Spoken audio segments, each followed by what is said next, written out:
والصلاة والسلام على أشرف الأنبياء والمرسلين نبينا محمد وعلى آله وأصحابه أجمعين. قال الله تبارك وتعالى في كلامه المجيد: فأعوذ بالله السميع العليم من الشيطان الرجيم. بسم الله الرحمن الرحيم.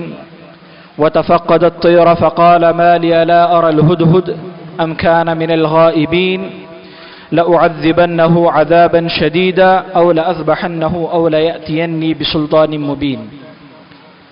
حاضرین مجلس، آج کی تراویح میں ہم نے سورۃ النمل کی بھی تلاوت سنی ہے. اللہ رب العالمین نے سورہ نمل میں ایک پرندے کے قصے کو نقل کیا ہے جس پرندے کے اندر توحید کا شعور ہے، جو توحید کے لیے کوشش کرتا ہے. واقعہ کیا ہے؟ قرآن کہتا ہے وَتَفَقَّدَ الطِّيرَ فَقَالَ مَا لِيَ لَا أَرَى الْهُدْهُدَ أَمْ كَانَ مِنَ الْغَائِبِينَ.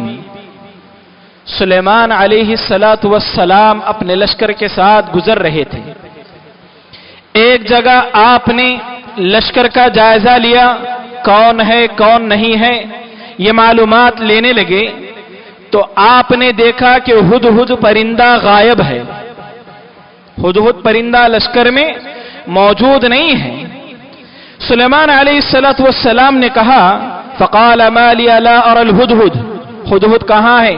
میں اس کو دیکھ نہیں رہا ہوں اور وہ غائب بھی ہے. تو سلیمان علیہ السلام سے اجازت لے کر کے وہ پرندہ نہیں گیا ہے. سلیمان علیہ السلام کہتے ہیں لأعذبنہ عذابا شدیدا، میں سخت عذاب دوں گا. کس کو؟ ہدہد پرندے کو.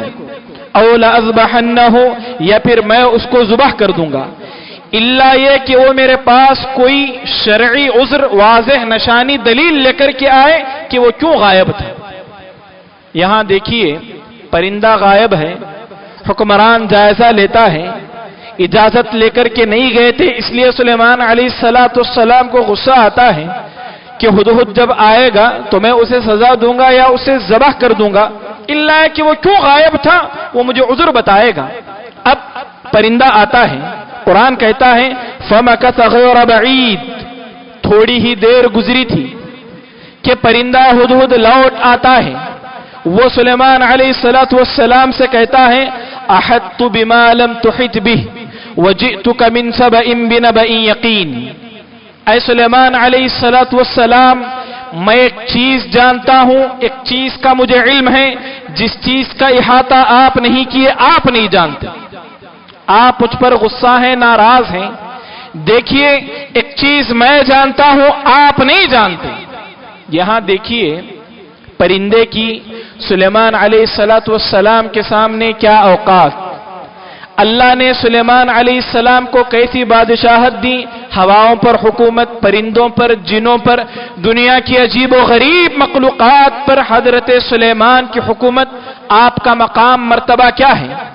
لیکن ایک پرندہ ڈٹ کر ایسے بادشاہ کے سامنے کہتا ہے احطت بما لم تحط به، ایک چیز میں جانتا ہوں آپ نہیں جانتے. مفسرین اس ٹکڑے سے، اس آیت سے استدلال کرتے ہیں علم انسان کو بولنے کی قوت ادا کرتا ہے، علم آدمی کے اندر حوصلہ پیدا کرتا ہے.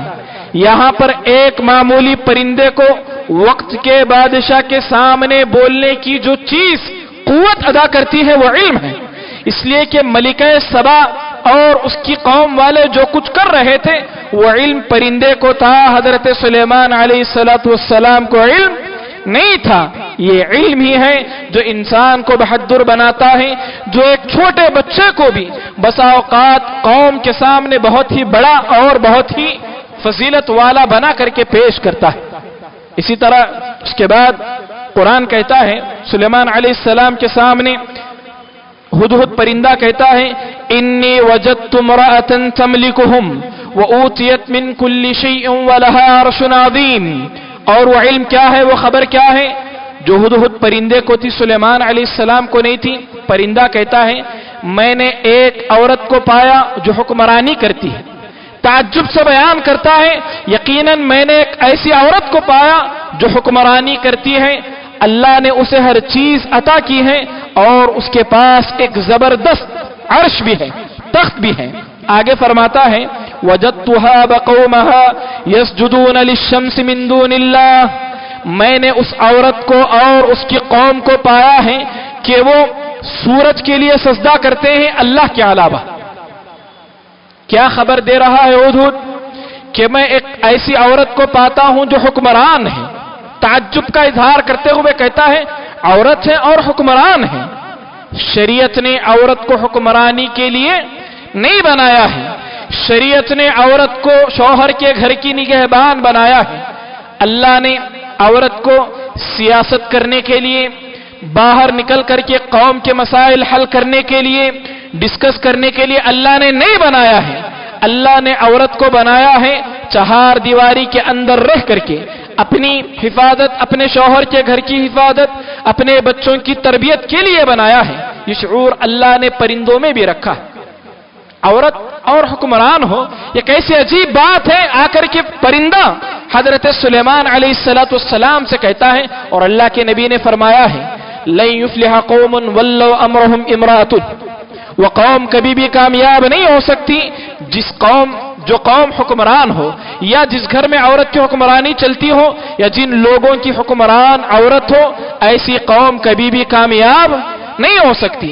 آگے پرندہ کہتا ہے وَأُوتِيَتْ مِن كُلِّ شَيْءٍ، عورت ایسی ہے جسے اللہ نے سب کچھ عطا کیا۔ اب سب کچھ اللہ جس عورت کو عطا کرے، اللہ جس بندے پر، جس عورت پر نعمتیں ادا کرے، تقاضا یہ تھا کہ اللہ کی عبادت کرتے، فرما بردار بنتے، شکر بجا لاتے۔ لیکن سب کچھ پانے کے بعد اس عورت کا اور اس کی قوم والوں کا حال کیا ہے؟ یسجدون للشمس من دون اللہ، اللہ کے علاوہ سورج کی وہ لوگ پوجا کرتے ہیں، سورج کو وہ لوگ سجدہ کرتے ہیں۔ یہاں دیکھیے توحید کا شعور اللہ نے پرندے کے اندر بھی رکھا ہے۔ پرندہ بھی جانتا ہے کہ سجدہ کس کے لیے کیا جائے؟ اللہ کے لیے کیا جائے۔ جب دیکھا کہ جب سجدہ عبادت اللہ کے لیے ہونی چاہیے، یہاں پر ایک عورت اور اس کی قوم اللہ کے علاوہ سورج کے لیے کر رہے ہیں، آ کر کے سلیمان علیہ السلام کو اطلاع دیتا ہے۔ بات آگے بڑھتی ہے، سلیمان علیہ السلام کوشش کرتے ہیں اور سلیمان علیہ السلام اس ملک کی جانب ملکہ سبا کی طرف خط لکھ کر کے بھیجتے ہیں انہو من سلیمان و انہو بسم اللہ الرحمن الرحیم، بسم اللہ سے آغاز کرتے ہیں، یہ خط سلیمان کی طرف سے ہے اور توحید کی دعوت دیتے ہیں۔ ایک وقت آتا ہے ملکہ سبا اور اس کی پوری قوم توحید پر آ جاتی ہے۔ علماء نے لکھا ہے ایک پرندے کی کوشش سے اللہ نے پوری کی پوری قوم کو توحید جیسی دولت سے نواز دیا، مالا مال کر دیا۔ یہاں ایک پرندہ ہدہد معمولی، جس کی کیا اوقات، لیکن قوم میں، معاشرے میں جب وہ شرک ہوتا ہوا دیکھتا ہے تو اس کے لیے کوشش کرتا ہے، آ کر کے سلیمان علیہ السلام کو اطلاع دیتا ہے۔ سلیمان علیہ السلام ایکشن لیتے ہیں اور بدلے میں ساری کی ساری قوم توحید پر آ جاتی ہے۔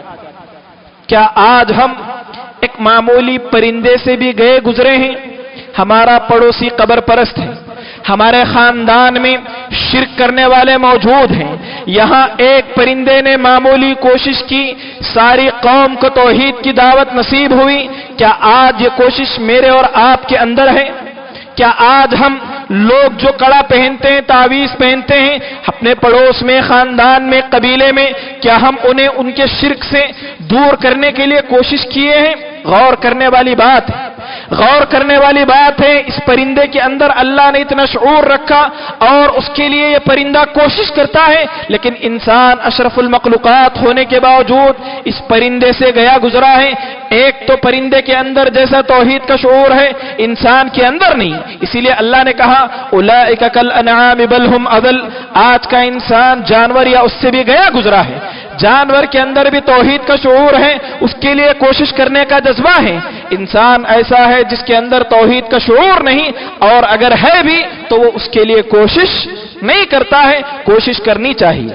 میری اور آپ کی زندگی کا کوئی مقصد ہو نہ ہو، ایک مقصد ضرور ہونا چاہیے کہ ہم اپنی زندگی میں کم از کم ایک انسان کو توحید والا بنا کر کے جائیں۔ ایک عورت یہ یقین رکھے، یہ پلان بنائے اور یہ مقصد بنا لے، کم از کم میں اپنے پڑوس کی ایک عورت کو توحید والی بنا کر کے جاؤں۔ اگر ہم اس طرح کی فکر کے ساتھ جئیں، اپنی اس کوشش میں کامیاب ہو گئے، یاد رکھیں یہ کوشش 100 سرخ اونٹوں سے بہتر ہے۔ اللہ کے نبی نے حضرت علی کو خیبر کے موقع پر جنگ پر بھیجا، بھیجنے سے پہلے اللہ کے نبی صلی اللہ علیہ وسلم نے کیا کہا؟ جنگ پر جا رہے ہو، جانے سے پہلے توحید کی دعوت دینا، لَأَن يَهْدِيَ اللَّهُ بِكَ رَجُلًا خَيْرٌ لَكَ مِنْ حُمُرِ النَّعَمِ، تمہاری دعوت سے ایک شخص بھی ہدایت پر آ جاتا ہے تو یہ چیز تمہارے لیے 100 سرخ اونٹوں سے بہتر ہے۔ ایک شخص اپنے خاندان کا، قبیلے کا، ہمارے پڑوس کا ہماری دعوت سے توحید پر آ جاتا ہے، یہ کوشش، یہ ہمارا کارنامہ اللہ کے یہاں ہمیں کامیاب بنانے کے لیے کافی۔ اس کوشش کے ساتھ، اس یقین کے ساتھ مجھے اور آپ کو جینا ہے۔ معزز حاضرین، ایک اور بات جو مجھے اور آپ کو اس واقعے سے ملتی ہے، یہاں پر پرندے کے اندر یہ شعور ہے کہ اللہ رب العالمین کیسے تدبیر کرتا ہے۔ قرآن کہتا ہے، فرندے نے کہا اللہ یسجدوا للہ الذی یخرج الخبأ فی السماوات والارض، یہ لوگ کیوں اس اللہ کے لیے سجدہ نہیں کرتے جو آسمان اور زمین کے راز کو ظاہر کرتا ہے؟ آسمان اور زمین میں جو چیزیں چھپی ہوئی ہیں اللہ رب العالمین ظاہر کرتا ہے۔ اس قوم کو چاہیے تھا کہ یہ اس اللہ کے لیے سجدہ کرتے۔ اللہ کیسے ظاہر کرتا ہے آسمان کی چیزوں کو، زمین کی چیزوں کو؟ یہ اللہ کی تدبیر ہے۔ اللہ کی کیا تدبیر ہے؟ اللہ آسمان میں چھپے ہوئے سورج کو رات میں غائب کرتا ہے، دن میں نکالتا ہے۔ اللہ رب العالمین دن میں تاروں کو چھپاتا ہے، رات میں نکالتا ہے۔ اس کے علاوہ بھی آسمان میں بے شمار راز ہیں، اللہ رب العالمین وقتاً فوقتاً ان رازوں کو ظاہر کرتا ہے۔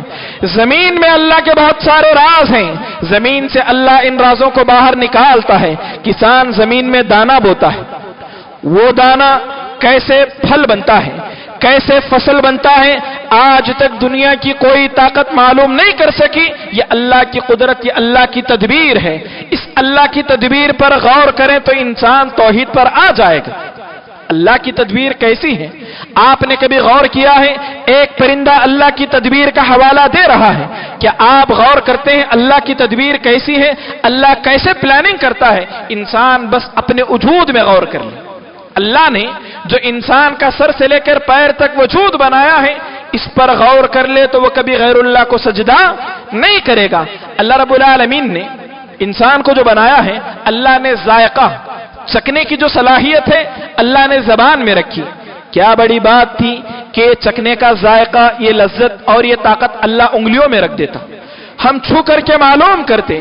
بسا اوقات غذا انسان کھاتا ہے، کڑوی ہونے کی بنیاد پر تھوک دیتا ہے۔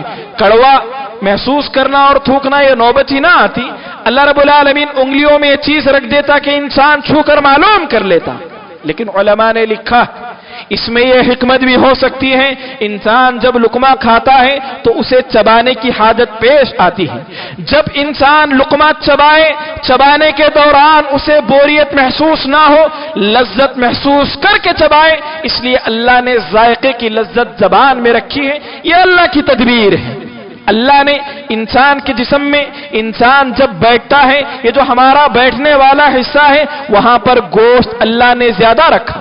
کیوں؟ اس لیے کہ انسان جب بیٹھے تو اسے چبھن محسوس نہ ہو۔ بس انسان ان چیزوں پر غور کر لے تو انسان اللہ کی توحید کا اقرار کرے گا اور کبھی غیر اللہ کے لیے سجدہ نہیں کرے گا۔ یہی بات ایک پرندہ کہہ رہا ہے۔ اللہ جو آسمان و زمین کے رازوں کو ظاہر کرتا ہے، ان کے لیے اس قوم کو سجدہ کرنا چاہیے تھا، لیکن یہ قوم ایسی نہیں ہے، غیر اللہ کے لیے سجدہ کرنے والی ہے۔ معزز حاضرین، ایک آخری بات بتا کر میں اپنی بات مکمل کرتا ہوں، وہ یہ یاد رکھیں ہمارے سے چھوٹا ہی کوئی شخص کیوں نہ ہو، بسا اوقات بہت زیادہ جاننے والے کو بھی کسی ایک چیز کی خبر نہیں ہو سکتی۔ اللہ نے سلیمان علیہ السلام کے بارے میں کہا فَفَحَّمْنَاهَا سلیمان، ہم نے سلیمان کو فہم عطا کیا، سمجھ عطا کی، علم عطا کیا۔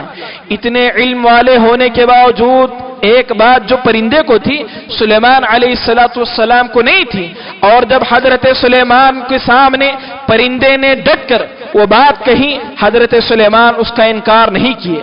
میں کیا، میری شان، میرا رتبہ کیا، یہ نہیں دیکھے، وہ بات صحیح کہہ رہا ہے، اس کی بات کو مانتے ہیں، تسلیم کرتے ہیں، اس کے لیے کوشش کرتے ہیں۔ اور یہ ایک آدمی کے مخلص ہونے کی علامت ہے کہ وہ اپنے عہدے، اپنی طاقت، اپنے پاور کی بنیاد پر حق بات کو کبھی بھی ٹھکراتا نہیں۔ وہ بندہ کیا کرتا ہے؟ قبول کر لیتا ہے۔ ایک واقعہ مورخین نے لکھا ہے، اس واقعے پر بعض اہل علم نے کلام بھی کیا ہے۔ واقعہ کیا ہے؟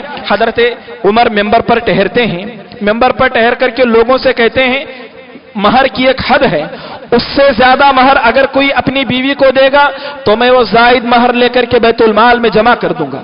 ایک عورت ٹہرتی ہے، کہتی ہے اے عمر، تم کہتے ہو زائد مہر مت دینا، زائد مہر لے کر کے بیت المال میں جمع کر دوں گا، جبکہ اللہ رب العالمین قرآن مجید میں کہتا ہے وَآتَيْتُمْ إِحْدَاهُنَّ قِنْطَارًا، اپنی عورتوں کو جتنا چاہے مہر دو، اس میں سے ذرہ برابر واپس نہ لو۔ قرآن نے تو حد متعین نہیں کی، تم حد متعین کرتے ہو، اب ہم تمہاری مانیں یا قرآن کی مانیں؟